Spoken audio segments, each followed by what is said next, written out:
Hi, Jason here, and I want to talk to you today about the three A's of spirit work: authority, ability, and access.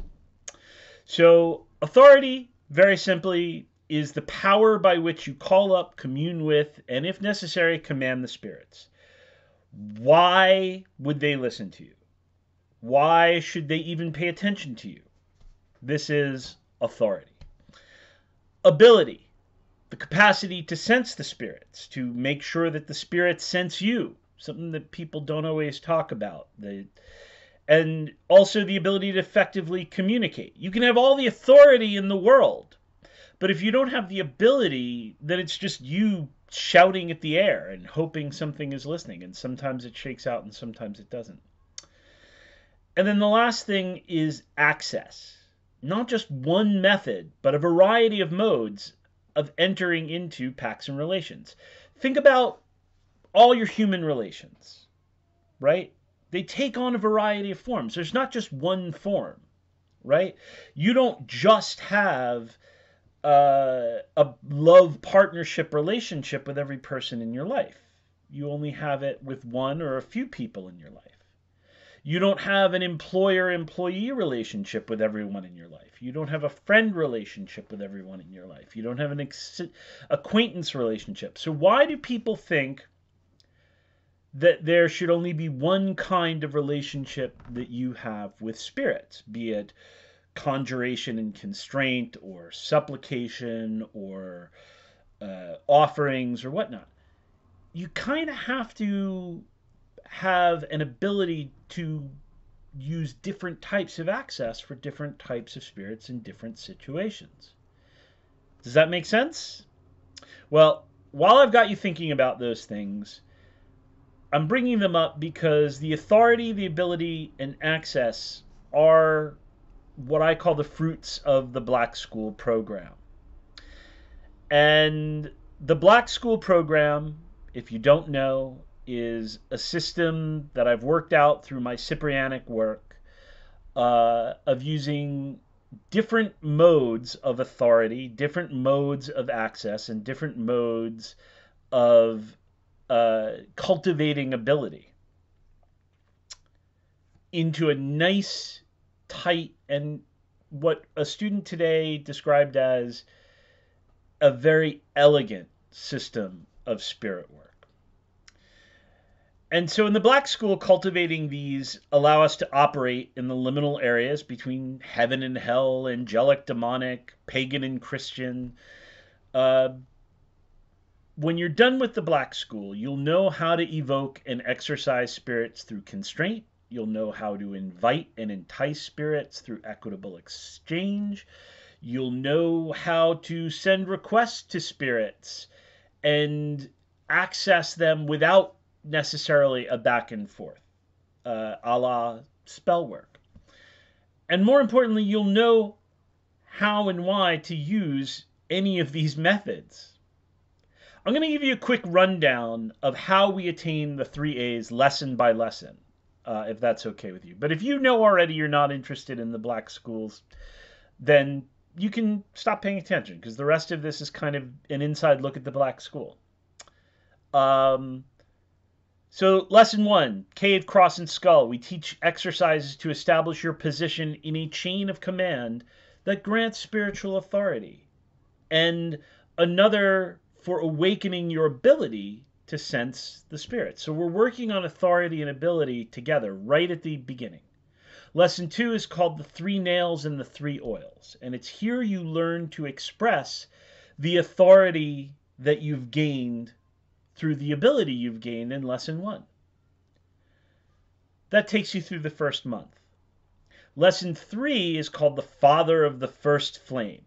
So after that first month, which is feels pretty Christian to a lot of people, we delve into the left side of the work and we establish a different type of authority, as well as a different type of ability to make ourselves more visible to the spirits, because communication is a two-way street. Lesson 4 is called the Book and the Bindings, and it's here we prepare the central tool of the book of the work, the Book of St. Cyprian. This book is not just a book, it is the altar upon which authority and access are co-joined in this work. Lesson 5 is the baptism of demons. So now that you've spent a couple months establishing authority and building ability, it's time now to work on our access. So the first mode of access is a way of working with demons that establishes a relationship on an equitable and beneficial footing, while still under the divine auspices of authority. Lesson 6 is called the ostensorium, exorcism, and evocation. Here now we're getting into a more forceful type of conjuration that relies upon adjuring by oath. And we're exploring the relationship between exorcism and evocation. Lesson 7, the spells, seals, and seeing is the name of the lesson. And this is yet another mode of access. It's much more variable and it's easier than what you've already learned. But you couldn't actually do it unless you've learned what you've done beforehand. Lesson 8 is St. Justina and the Cauldron of Miracles. So we learn the methods of unwinding magic and the mysteries of Justina, who grants yet another form of authority and action. She and Cyprian together are truly sublime. Lesson 9, Cyprianic Necromancy. So up until now, we've been working with saints and demons. And it's now that we take our authority, ability, and access, and we apply it to working with the dead, establishing, yet again, different modes of access, not just one. Then in the final lesson, the goat, the serpent, and the great angel, there's a lot going on. We apply everything that we've learned, and we apply it now to the realm of the angelic. And we establish yet another line of important sorceress authority, ability, and access. And we give here the ritual to enter the Black School proper, which becomes a catalyst for your own continuing education that you receive from the spirits themselves.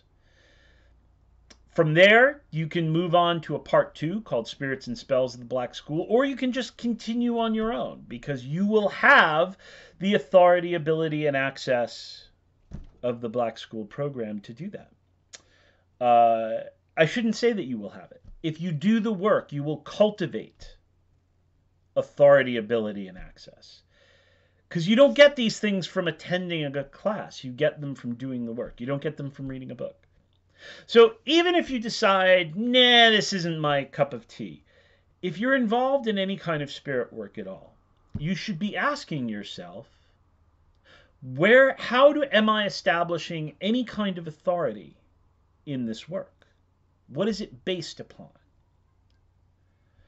What is the ability that I have that I'm cultivating to do this work? And is my ability lacking?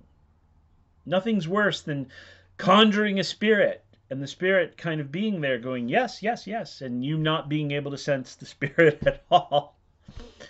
And then finally, access. What are the different modes of access? Am I a one-trick pony? Am I applying the same kind of ritual to every single situation as if the entire spirit world is just one kind of being with one kind of disposition, either kind or unkind? It's not like that. So, yeah.